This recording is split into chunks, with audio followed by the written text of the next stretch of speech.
मिट्टी खाई है? नहीं भैया, लेकिन हमने खाई नहीं। तो खाई नहीं भैया तो अपना मुंह दिखा दो। नहीं भैया, मुंह तो नहीं दिखा सकते। तो क्यों मुंह नहीं दिखा सकते? भाई मिट्टी तुमने खाई नहीं है तो मुंह दिखाने में क्या समस्या? तो नहीं भैया, मुंह तो नहीं दिखा सकता। मैया ने दौड़ाया और कन्हैया आगे आगे भागते जा रहे हैं, मैया पीछे पीछे दौड़ाते जा रहे हैं। सुखदेव बाबा राजा परीक्षित से कह रहे हैं कि उस ब्रह्म का दर्शन कर लो। परीक्षित, मैया पीछे लेकर के उस जगत नारायण को मारने के लिए, पकड़ने के लिए दौड़ रही हैं, और वह जगत नारायण, वो श्रीमन नारायण आगे आगे भाग रहा है। मैया थक गई, दौड़ते दौड़ते रुक गई। हे कन्हैया देख, मैं प्रेम से कह रहा हूं तो हमारे पास आ जा, हम तुम्हें नहीं मारेंगे। नहीं मारूंगा? अच्छा, क्या करोगी मैया? तेरी पूजा करूंगा। अब कन्हैया तो पूजो का मतलब नहीं जानते कि पूजा है क्या। तो भैया पूजा में इस डंडे का क्या काम है? यशोदा ने डंडा फेंक दिया। लो, तो डंडे से डर रहा है, लो डंडा फेंक दे रहे हैं। अच्छा, कन्हैया आ गए पास में मैया की बातों में। जैसे कन्हैया पास में आए, गप सीधे हाथ यशोदा मैया ने कन्हैया का पकड़ लिया। मैं कह रही थी कि तू मिट्टी खाया है, बलदाऊ कह रहे हैं, तू मान नहीं रहा था, दिखा अपना मुंह। अब तो कन्हैया फंस गए, अब तो मुंह दिखाने पड़ेगा। कृष्णो मृदम भक्षितवान, अब चूंकि मिट्टी तो खाई है, भगवान की शक्तियों ने सोचा कि आज हमारे माधव मार ना खा जाए। कन्हैया बार बार करें, ना हम भक्षितवान अम्ब सर्वे मिथ्याभिशंसिनः। भैया, ना हम भक्षितवान, हमने मिट्टी नहीं खाई है। ये सारे मित्र दाऊ दादा सब झूठ बोल रहे हैं। भाई तुमने मिट्टी खाई नहीं, इतनी सफाई भी दे रहे हो, तो मुंह दिखाने में क्या समस्या? तो भैया मैं मुंह दिखा दे रहा हूं। और कन्हैया ने अपना मुंह खोल दिया। जैसे ही कन्हैया ने मुंह खोला, भगवान की शक्तियां प्रकट हो गई। किम स्वप्न एतत् देवायां किम वा मदीयो बलबुद्धिमोह अथो आयुष्यमैव मरभावकस्य या कश्चनोपैत्तिकम् आत्मयोगाः। मैया ने मुख में देखा कि नदी, पहाड़, वृक्ष, पेड़ पौधे, नगर के नगर, पूरे शहर के शहर बसे हुए हैं। कन्हैया के मुख में विश्व दर्शन हो रहा है मैया को। मैया तो घबरा गई। अथो आयुष्यमैव, आंखें मिड़ मिड़ के कन्हैया को देख रही है। बुढ़ापे के कारण भैया कहीं मेरी आंखें तो नहीं चकरा जा रही हैं कि मैं जगत नारायण को हाथ में पकड़ कर रखी हूं। ऐसा तो नहीं जो गर्गाचार्य जी कह रहे थे कि ये हर युग में जन्म लेता है, कहीं ये भगवान तो नहीं है। अगर ये भगवान है तो इसको मैं मारने के लिए इसके पीछे पीछे घूम रही हूं। ये सब सोच ही रही थी यशोदा। तब तक कन्हैया हंस पड़े और एक ही मुस्कान देख करके कन्हैया की, भैया तुझे हमारे मुंह में दिखा मिट्टी को? नहीं कन्हैया, अब तो यशोदा घबराई में, कन्हैया मिट्टी तो नहीं दिखा, लेकिन तुम्हारे मुंह में हमने तमाम नदी, पहाड़, वृक्ष, नगर, शहर सब देखे।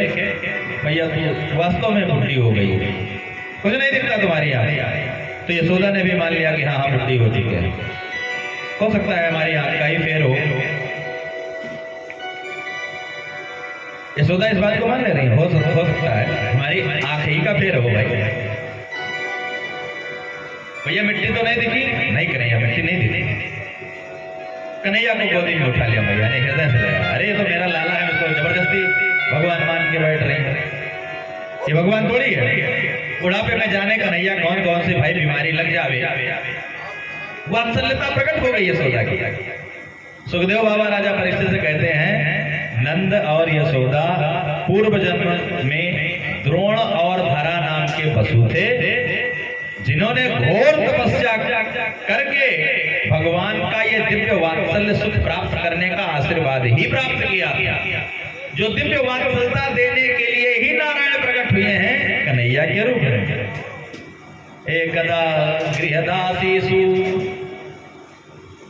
यशोदानंद गेहिनी कर्मांतर नियुक्तासु निर्ममंथम स्वयं दधि याही न गीतानि तद बालचरितानि च दधि निर्मंथने काले अस्मरन्ति तान्यगायता। एकदा गृहदासीसु, दीपावली का पावन सुंदर दिन आ रहा है।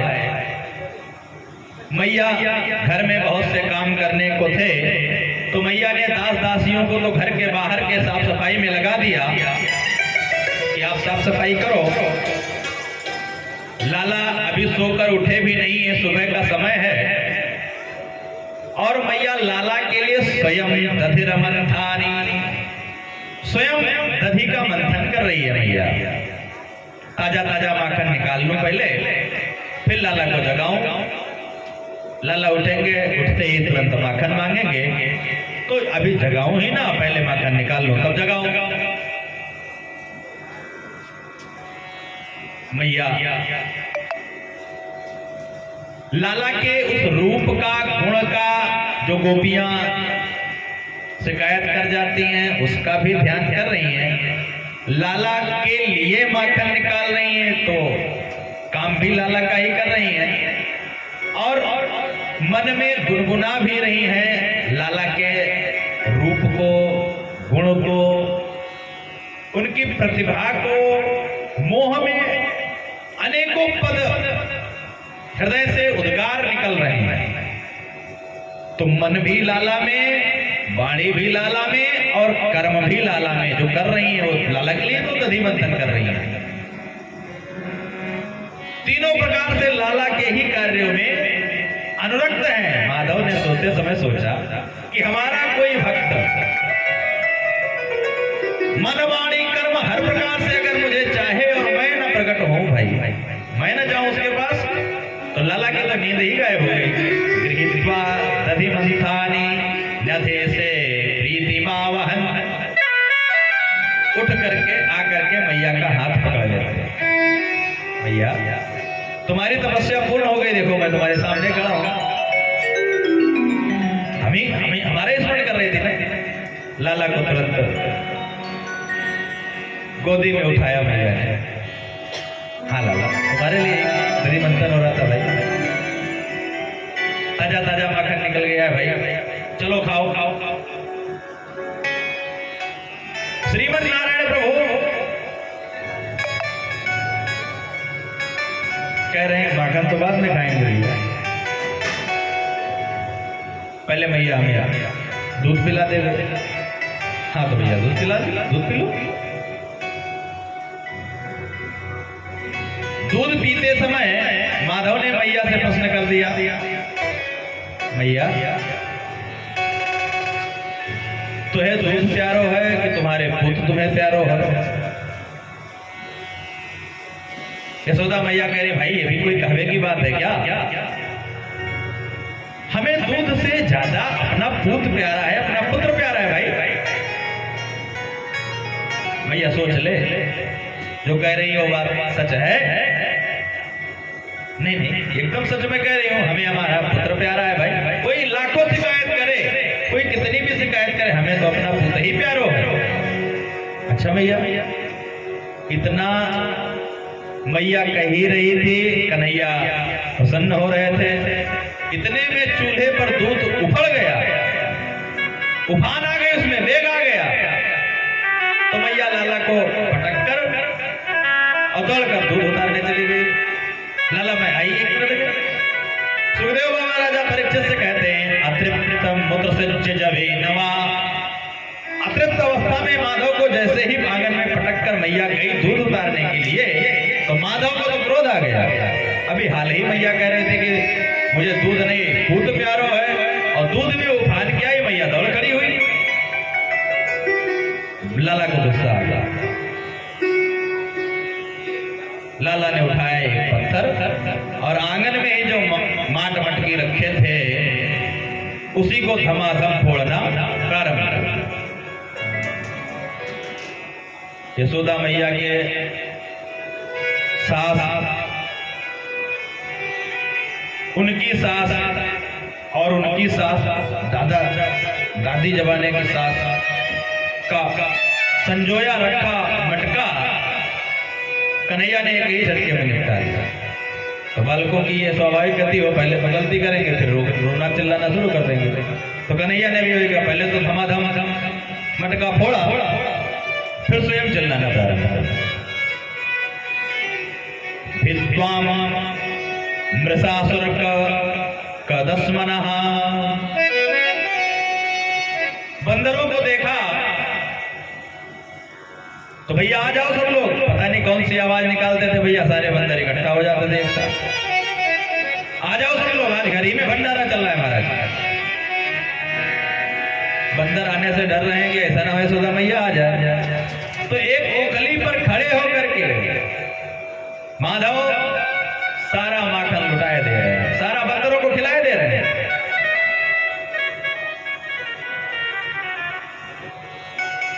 इतने में जब आवाज बाहर की सुना तो यशोदा दौड़ करके फिर बाहर आई। क्या हो रहा है भाई? अरे बाप रे बाप, ये जो गोपियां कहती थी मुझे विश्वास नहीं होता था, आज तो घर ही के मटका मटकी सब फूट खड़े हुए भाई। इसका मतलब जो गोपियां कहती थी वो बिल्कुल सही ही है। कितने पुराने दिनों से मैं इन मटका मटकियों को बचा के रखी हूं, एक ही झटके में निपटा दिया। आज कन्हैया तुम्हारी खैर नहीं है। और मैया दौड़ा करके कन्हैया को पकड़ लिया। चोर का जो साथ देवे वो भी चोर ही है। आज तुम्हें बांध कर मारूंगा। ओखली पर खड़े होकर के माधव माखन लुटा रहे थे, तो मैया ने ओखली से ही बांधने का प्रयास किया। लेकिन मैया जिस रस्सी से बांधने का प्रयास कर रही हैं, गांठ बांधने में वो 2 अंगुल रस्सी कम पड़ जाती है। मैया दौड़कर दूसरी रस्सी लेकर आती हैं, दूसरी जब भी बांधने को जब गांठ बांधना होता है तो 2 अंगुल रस्सी कम पड़ जाती है। तदपि तंतुंगलया न्यूनम यद्य दादत्तबंधनम। सुखदेव बाबा राजा परीक्षित से कहते हैं सैकड़ों रस्सियां जुड़ गई, फिर भी जब गांठ बांधने की बारी आती है तो 2 अंगुल रस्सी ही कम पड़ती है। ये कैसा अद्भुत चमत्कार है भाई। भगवान की अणिमा और महिमा नाम की तमाम शक्तियां हैं। भगवान उसी के बल पर कभी छोटे हो जाते हैं, कभी बड़े हो जाते हैं। यशोदा इस बात को जान ही नहीं पा रही। यशोदा तो क्रोध में एकदम बावरी हुई पड़ी है। क्रोध में वो देख ही नहीं पा रही कब किस सिद्धि का प्रयोग हो जा रहा है। जितनी भी रस्सी ला रही उतने में 2 अंगुल ही कम पड़ रही है। कैसा विचित्र चमत्कार। मैया जब पसीना पसीना हो गई, केस बिखर गए, वस्त्र अलंकार सब अस्त व्यस्त हो गए, तो भगवान को दया आया। मैया कितना हमको बांधने के लिए परेशान है। स्वमातु सिक्निगात्रायः विस्त्र कबरस्त्रजः दृष्टवः परिश्रमं कृष्णः कृपया सीत स्वबंधने। स्वबंधने मैया को जब लथपथ पसीना पसीना देखा तो भगवान स्वयं बंध गए।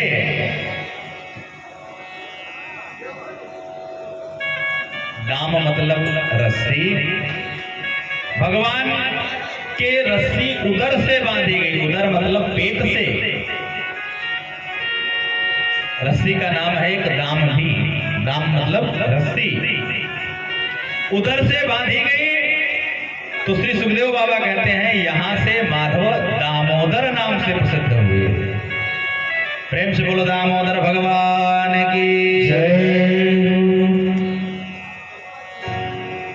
जब मैया स्वयं लथपथ हो चुकी तो अब दंड देगा है, वो स्वयं थक चुकी है, तो रस्सी से ओखली से बांध करके मैया अंदर चली।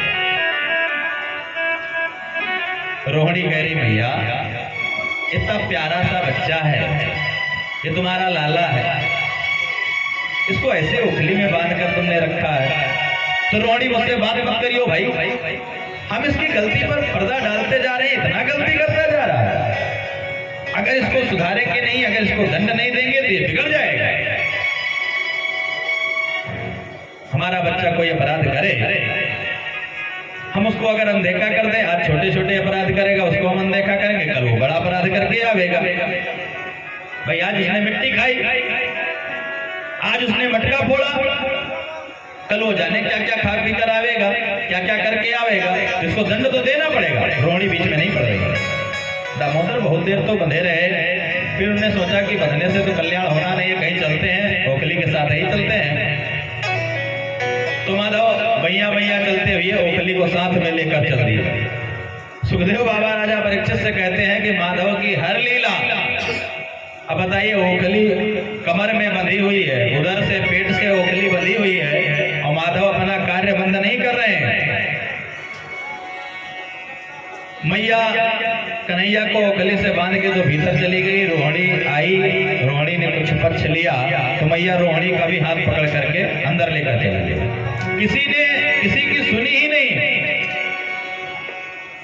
तो भगवान ओखली कमर में बंधे हुए भैया भैया ही चल दिए। भाई पैर से चल पाना तो कठिन था, तो भैया भैया ही चल दिए। भगवान के दरवाजे पर ही दो अर्जुन के वृक्ष लगे हुए थे, भगवान बीच में से निकल पड़े तो ओखली पीछे गई फंस, पीछे ओखली बंधी हुई थी, अर्जुन के दो वृक्ष लगे थे, भगवान बीच से निकल पड़े तो ओखली गई पीछे फंस। भगवान ने एक झटका मारा तो धमाके से दोनों पेड़ वहीं उखड़ गए। दोनों यमलार्जुन जब गिरे तो बड़ा घनघोर शब्द हुआ, लेकिन वो यमलार्जुन जैसे ही गिरे उसमें से दो महानुभाव पीतांबर धारण करे हुए प्रकट हो गए। कौन हो भाई? तो वो दोनों हाथ जोड़ करके भगवान को प्रणाम कर रहे हैं। सुखदेव बाबा कहते हैं ये दोनों प्राणी नल और कुबर थे, एक का नाम था नलकुबर और दूसरे का नाम था मणिमणियो। ये दोनों कुबेर के पुत्र थे, सरोवर में नग्न स्नान कर रहे थे। नारद जी को देख करके भी इन्होंने वस्त्र नहीं पहना था और मदोन्मत्त होकर के नग्न स्नान कर ही रहे थे।